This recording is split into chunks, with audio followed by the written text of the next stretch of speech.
Cinema ఓ రంగుల ప్రపంచం.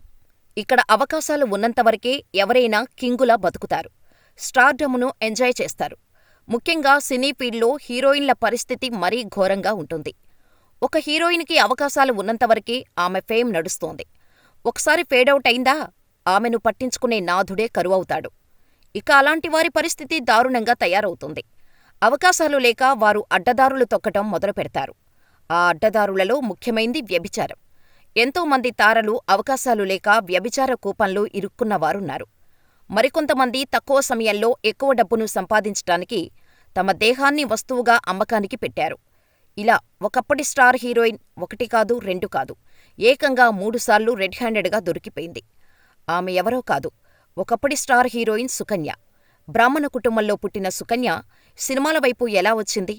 సుకన్య అడ్డుదారులు తొక్కటం వెనుకున్న రాజకీయ నాయకులు ఎవరు? కావాలనే సుకన్య ప్రైవేట్ వీడియోస్ని రిలీజ్ చేశారా?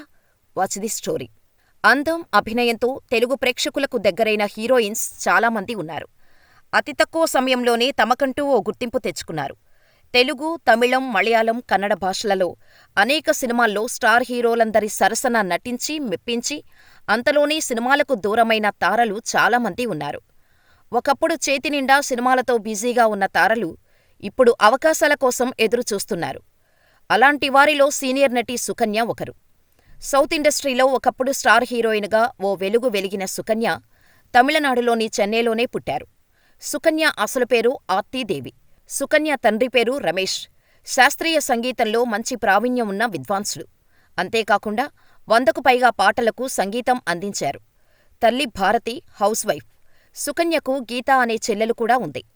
ఇక పెద్ద కూతురు సుకన్యకు కళల పట్ల ఉన్న ఆసక్తిని గమనించిన ఆమె తల్లిదండ్రులు సుకన్యకు క్లాసికల్ డాన్స్, క్లాసికల్ మ్యూజిక్లో ట్రైనింగ్ ఇవ్వటం మొదలుపెట్టారు. అలా 4 ఏళ్ల వయసు నుంచే క్లాసికల్ డాన్స్లో ఆరితేరిన సుకన్య చదువుని నిర్లక్ష్యం చేయలేదు.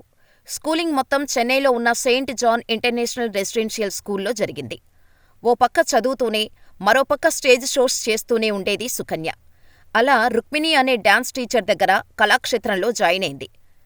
దీంతో స్థానికంగా బాగా పాపులర్ అయింది సుకన్య. ఇక కళాక్షేత్రంలో ఉన్న డాన్సర్స్కి అప్పట్లో సినిమాలలో అవకాశాలు కూడా వచ్చేవి. అలా సుకన్య డాన్స్ నేర్చుకుంటున్నప్పుడే కళాక్షేత్రానికి వచ్చిన కొందరు డైరెక్టర్లు సుకన్య ఆడిషన్స్కి రమ్మని చెప్పారు. దూరం నుంచి చూడటానికి అందంగా ఉన్నప్పటికీ సుకన్యను దగ్గరనుంచి చూస్తే మెల్లకన్ను ఉందని క్లియర్గా అర్థమైపోయేది. దీంతో సినిమా ఆఫర్స్ అన్నీ వచ్చినట్టే వచ్చిపోయేవి. మెయిన్ లీడుగా కాకుండా ఓ చిన్న క్యారెక్టర్ కోసం సుకన్యను మృది మౌళి అనే సినిమాలో అవకాశం ఇచ్చారు. అది చేసినప్పటికీ సుకన్య క్యారెక్టర్కి పెద్ద ఇంపార్టెన్స్ లేకపోవటంతో గుర్తింపు రాలేదు. దీంతో వెండితెరపై ఇక చిన్నా చితకా వేషాలు వేయకూడదని తనకు నచ్చిన క్లాసికల్ డాన్స్పైనే దృష్టి పెట్టింది. కానీ సుకన్య తల్లిదండ్రులు మాత్రం తమ కుమార్తెను ఎలాగైనా పెద్ద సినిమా యాక్టర్ను చేయాలని కలలు కనేవారు. ఇవేమీ పట్టించుకోకుండా తన నాట్య గురువుతో కలిసి దేశ విదేశాలలో నృత్య ప్రదర్శనలు ఇచ్చేవారు. సరిగ్గా అప్పుడే సుకన్య స్టార్ డైరెక్టర్ భారతీరాజా కంట్లో పడింది. అప్పట్లో యంగ్ హీరోయిన్స్కి ఛాన్స్ ఇవ్వటంలో భారతీరాజా మొదటగా ఉండేవారు. అలా 1991లో భారతీరాజా దర్శకత్వం వహించిన పుదినెల్లు పుదునాదు సినిమాలో హీరోయిన్గా ఛాన్స్ వచ్చింది. సుకన్యకు హీరోయిన్గా ఛాన్స్ రావటానికి తన తండ్రి ఎంతో కష్టపడ్డాడు. కూతురు మెల్లకన్ను కారణంగానే ఛాన్సులు పోతున్నాయని తెలిసినా మరోసారి అదృష్టం పరీక్షించుకుందామని భారతీరాజా ఆడిషన్కు కూతుర్ని వెంటబెట్టుకుని వెళ్లారు. అయితే తన డిఫెక్ట్ వల్ల సెలెక్ట్ చేయరేమో అని చాలా కాన్ఫిడెంట్గా ఉన్న సుకన్యను హీరోయిన్గా సెలెక్ట్ చేయటంతో తన మీద తనకు కాన్ఫిడెన్స్ వచ్చింది. అలా డాన్స్ రవ్వాలని అనుకున్న సుకన్య హీరోయిన్గా మారింది. ఇక సినిమా రిలీజ్ అయి పెద్ద హిట్గా నిలిచింది. ఆ వెంటనే వచ్చిన ఎంజీఆర్ నగరల్ అనే సినిమాలో సుకన్య యాక్ట్ చేసింది. కానీ ఇది బాక్సాఫీస్ దగ్గర చతికిలపడిపోయింది. దీంతో కెరియర్పై ఎక్కడ ఎఫెక్ట్ చూపిస్తుందో అని భయపడ్డ సుకన్యకు చిన్న గౌండర్ మూవీ లైఫ్ ఇచ్చిందనే చెప్పాలి. ఈ సినిమాలో విజయకాంత్ సరసన నటించింది సుకన్య. ఈ సినిమా బ్లాక్ బస్టర్ హిట్ కావటంతో వెనక్కి తిరిగి చూసుకోవాల్సిన అవసరం రాలేదు. ఆ తర్వాత డైరెక్టుగా తెలుగు సినిమా అయిన పెద్దరికం మూవీలో ఛాన్స్ వచ్చింది. ఇందులో జగపతిబాబు సరసన నటించింది సుకన్య. ఆ తర్వాత రాజశేఖర్తో అమ్మ కొడుకు సినిమా చేశారు. మొదటి సినిమా ఓకే టాక్ తెచ్చుకున్నా రెండో తెలుగు సినిమా ఫ్లాప్ అవ్వటంతో తెలుగులో అవకాశాలు రాలేదు. దీంతో తెలుగు ఇండస్ట్రీని వదిలేసి తమిళ, మలయాళ సినిమాలపైనే ఫోకస్ పెట్టింది. ఈ క్రమంలోనే ఇండస్ట్రీలో ఎవరి సపోర్టు లేకుండా ఉండటం కష్టమని అర్థం చేసుకున్న సుకన్య అప్పట్లో లేడీస్ మ్యాన్ అనే పేరున్న సత్యరాజ్తో ఫ్రెండ్షిప్ చేసింది సుకన్య. సత్యరాజ్తో బ్యాక్ టు బ్యాక్ సినిమాలలో కూడా యాక్ట్ చేసింది. ఓ పక్క సత్యరాజ్తో సన్నిహితంగా ఉంటూనే మరోపక్క శరత్ కుమార్తోనూ సన్నిహితంగా ఉండటం మొదలుపెట్టింది సుకన్య.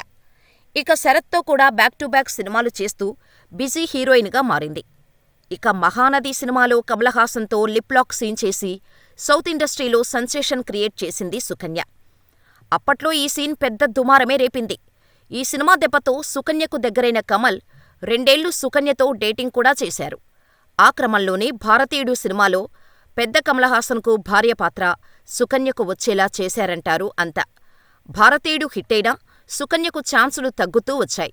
అందుకు కారణం ఈమె ఓల్డ్గా కనిపించటమే అంటారు. 1990 నుంచి 1997 వరకు హీరోయిన్గా చేసిన సుకన్యకు ఛాన్సులు క్రమంగా ఆగిపోయాయి.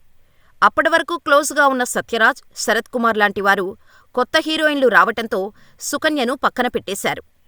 ఇక హీరోయిన్ అనే ఫేముతో రాజకీయ నాయకులకు కూడా దగ్గరైంది సుకన్య. ముఖ్యంగా జయలలిత పార్టీకి చెందిన అప్పటి మంత్రి రాజకన్నప్పతో మంచి రిలేషన్షిప్ మెయింటైన్ చేసేది సుకన్య. రాజకన్నప్ప సుకన్యను భార్యలాగానే ట్రీట్ చేయటంతో అతని గెస్ట్ హౌసులోనే ఉండేది. అయితే తనకు దక్కిన అందం ఇంకెవరికీ దక్కకూడదన్న ఉద్దేశంతో సుకన్యను సినిమాలు చేయకుండా అడ్డుకున్నారు రాజకన్నప్ప. అలా దాదాపు 2 ఏళ్లపాటు సినిమాలకు దూరమైపోయింది సుకన్య.